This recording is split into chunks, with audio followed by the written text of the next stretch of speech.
So let us continue with the another types of the failures which may occur in the flexible pavement design. So that is a edge crack which may be occurring and the shoulder drop. So you can observe here the edge cracks are usually occurs at the edge of the pavement surface. So that is cracks that travel along the edge of the pavement surface within 1 or 2 feet. So the most common cause of this type of crack is poor drainage condition and lack of the support of the pavement edge. So as we know, whatever the thickness of the pavement we have provided, that thickness should be maintained along the width of the pavement. So if the at the shoulders or at the support, if there is a lack of support of the pavement edge, so then maybe it leads to the cracking. So that type of crack is what your edge cracking. So as a result, underlying base materials are settled down and it may be weakened. So because of the heavy vegetation along the pavement edge and the heavy traffic also can causes the shoulder drop. So shoulder drop is nothing but what? There is a slipping of the pavement surface along the shoulder. That is a slip up of this pavement surface along the shoulder may causes the shoulder drop. So it may be removed by filling the crack or a seal crack to prevent the further deterioration. So whatever the crack you may observe, it may be removed by filling of the cracks or sealing of the cracks before the deterioration. So we may heal this type of the edge crack. So it is caused mainly because of the poor drainage condition as well as the lack of the support at the edges. So means we need to provide the even thickness along the width of the pavement here. So you can observe some of the figures here. This type of the pavements are suffering from the edge crack. So you can observe along the 1 or 2 feet at the edge we may expect this type of the crack, that is what the edge crack. So some of the edges are deteriorated here, so what we are calling it as the slipping of this support, that is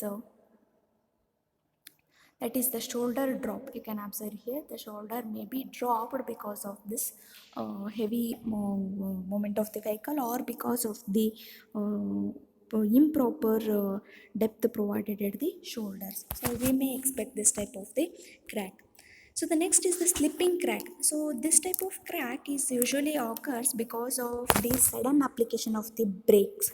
So means whenever the vehicles are applied at the brake, so because of the friction between the whatever the surface of the pavement as well as the wheel, the slipping may occurs. Slipping cracks or it is a horseshoe shaped cracks. It may be occurs because of the tearing in the surface of the layer. So because of tear in the surface of the layer, we may expect this type of the crack. So when it may be causes when the asphalt where the new material has been slipped over the underlying courses. So where there is a repairing has been done or the new material has been placed on this particular pavement. So in that condition, if because of the sudden application of the brake, we may expect this slipping crack. And because of the acceleration or sudden applying of the brake the roads, it may leads to the slipping cracks, and it may be caused because of the lack of bonding between the layers. So as we know, the flexible pavement it comprises of the different layers. So because of the proper, that is the lack of bonding between the layers also, we may expect this slipping crack.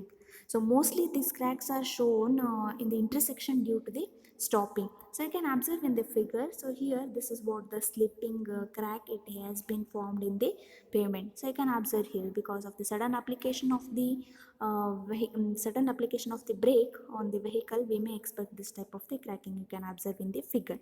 So usually it may occur when there is the pavement has been constructed recently and there is no improper bonding between the adjacent layers. The different types of layers are there. So when there is no proper binding between the adjacent layers, we may expect this type of cracking, that is the slipping crack. So then weathering as well as the raveling. You can observe weathering is nothing but what if may it may be the some moisture content has been absorbed by the pavement or there is a temperature variation, so we may expect the some of the variation in the pavement. So it is a adhesion between weathering or raveling is nothing, it is adhesion between the asphalt cement as well as the aggregate. So it is because of the adhesion, so with abrasion between the asphalt as well as the aggregate, so this type of failure may occurs. The deformation starts with breaking of fine aggregate, so means whatever the pavement is there, it is comprises of the different layers having the different sizes of the aggregates. So before or the starting, it has been started by the deformation has been started by breaking up of the fine aggregate into the small pieces, and it may leads to the patches or a pavement. So then later the large aggregate may break and it may be leave the rough surface. So means whatever the surface which is provided, it is not the comfortable for the road users, so because of the aggregate breaks, which may be causes the rough surface. So this is one of the failure what we can observe. You just observe in the figure, because the small particles or aggregates has been defected firstly, then there is a large aggregate breaks, it may causes the rough surface for the movement of the vehicle. So the next is the rutting. Rutting is nothing but what the depression has been formed on the surfaces is called as rutting. So just whenever the vehicle is moving because of the wheel load, where the wheel has been passed on the vehicle, so because and at that places only we can observe the some undulation. So that is called as the rutting here. You can observe in the figure. So this is what we are calling it as a rutting. So means where there is a vehicle movement has been done, where the wheel load is acting on the pavement. So in that places there is a some depression has been occurred because of this wheel load. So you can observe in the figure. This is what a rutting. This is what the rutting which is occurring in the flexible pavement. That is the depression formed on the surface is called as a rutting. So then this is formed along the wheel path. So means you can observe here where the wheel has been moved. So it is formed along the path of the wheel. How the wheel has been traveled along the path of the wheel, this type of failure has been occurred. This depression will make the other side of the vehicle to undergo uplift. So you can observe here. So whenever this type of undulations we have observed in the pavement, so these depressions may leads to the another wheel of the vehicle is going uplifted, so it may causes the some accidents. So that is what the rutting. The depression makes the other side of the vehicle to undergo uplifted. So it is caused by insufficient pavement thickness. So the causes of this rutting is because of the insufficient pavement thickness, lack of the compaction of the asphalt. It may be the lack of the compaction of asphalt, and the stone base, whatever the soil or whatever the base course it has been provided, if it is a poor material, and asphalt makes moisture infiltration. So because of the climatic variations, the moisture infiltration is also causes the rutting. So the rutting, if it is a minor, so then we will stabilize the depressions by the filling over laid. So if it is a minor cases, so we can fill these depressions by overlaying. If the depressions are severe, then we cannot done as the earlier. We have to remove the entire pavement surface. Then you have to place the new suitable material on that places. If it is a minor, we can stabilize by the filling. So if it is severe, then we cannot fill the asphalt. We have to replace the suitable material. So this is what the rutting you can observe here. So it is occurred along the length of the vehicle or along the path of the wheel. It has been moved. So this is what the failure, that is rutting in case of the flexible pavement. So the next failure is the corrugation. So the main difference between the corrugation as well as rutting is the rutting is occurs along the path of the wheel, but it is occurs in the perpendicular to the direction of the path of the wheel. So that is what you can observe here. That is the corrugation has been done. So it is occurring the corrugation. It may leads to the reduction in the speed of the vehicle. So because of this destructions, the transverse undulations appears on the regular interval due to the unstable surface course caused by the stop and go traffic. Stop and go traffic is nothing but what the speed of the vehicle has been reduced here. The transverse undulations has been, you can observe in the figure, the transverse undulations we can observe here. The only difference between rutting as well as the corrugation is the direction of the distress. here the direction of the distress is the only difference. In case of rutting, the distress are along the direction of the road, and in case of corrugation, distress or appearance the transfers to the direction of the road. So this is main difference between the corrugation as well as the rutting. So the next is the bleeding. You may observe in the figure itself. So if there is a excess of bitumen has been there in the mix, then this excess of bitumen has been separated by the this pavement layer. So this is what we are calling it as a bleeding. The excess of bituminous binder occurs on the pavement surface causes the bleeding. So if it is a mixture containing of the maximum quantity of the bituminous, then we can expect the bleeding. Excess of bituminous binder occurs in the pavement surface causes the bleeding. The bleeding causes a shy, glassy like reflective surface. You can observe here the reflective surface has been formed, and it may the glassy reflective surface has been formed, usually found in the wheel path. So in wheel path only we can observe this type of the bleeding. So here worn out surface we can observe. So because of the bleeding, here this surface has been worn out, but here also same, this is worn out, this is what the bleeding.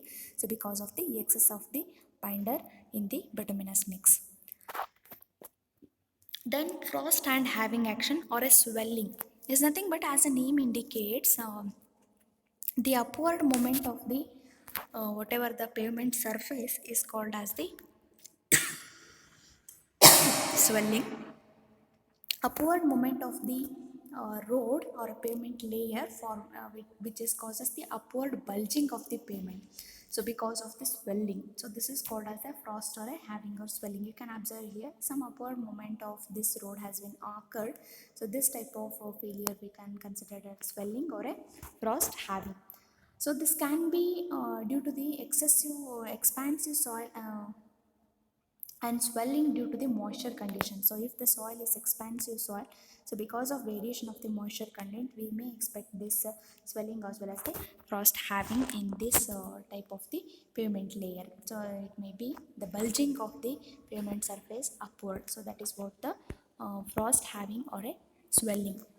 So the next is a maintenance of the flexible pavement. So now we have discussed the different types of the distresses as well as the causes of that failures.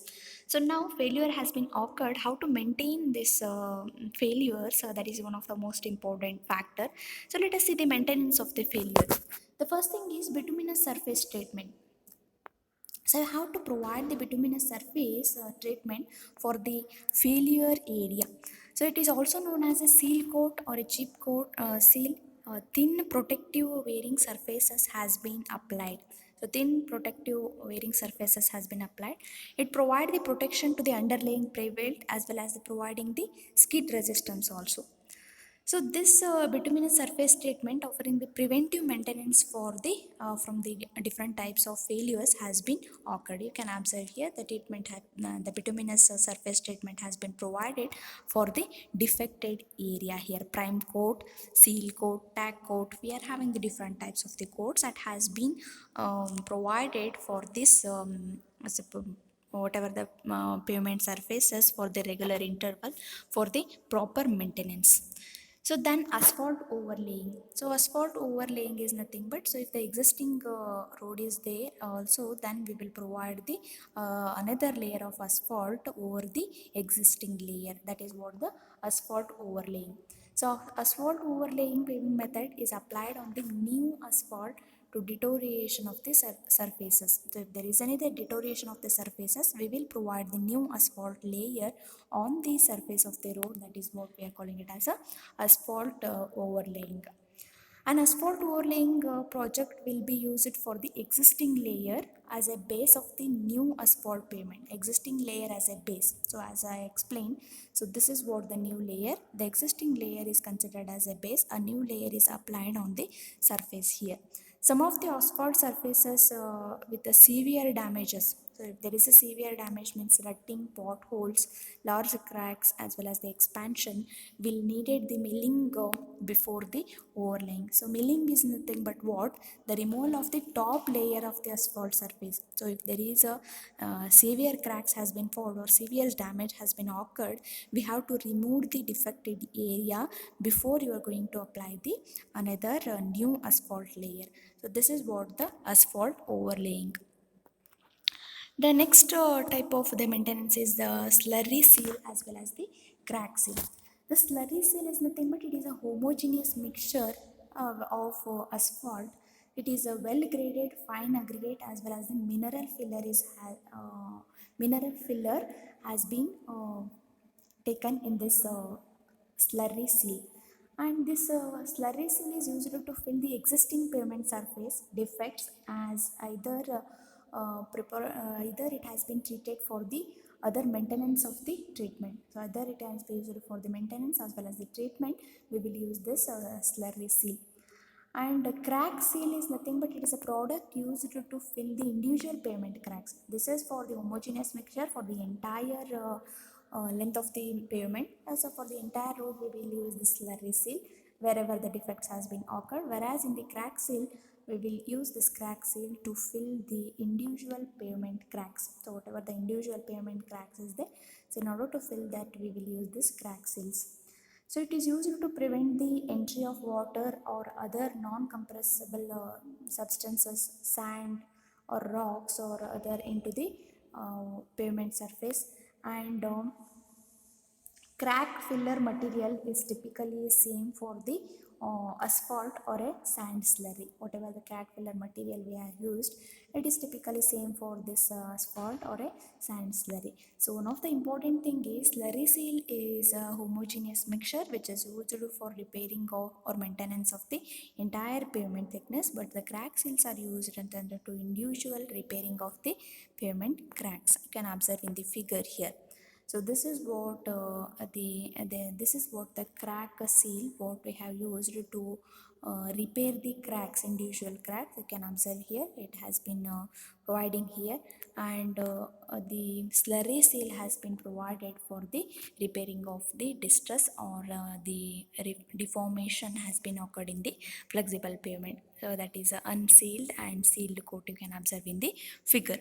So these are all what some of the maintenance what we have applied for the flexible pavement design. So we have discussed what are all the different types of the failures we may observe in the case of the flexible pavement and the cause of the different failures and how you are going to maintain this flexible pavement failure by the different maintenance method. Thank you.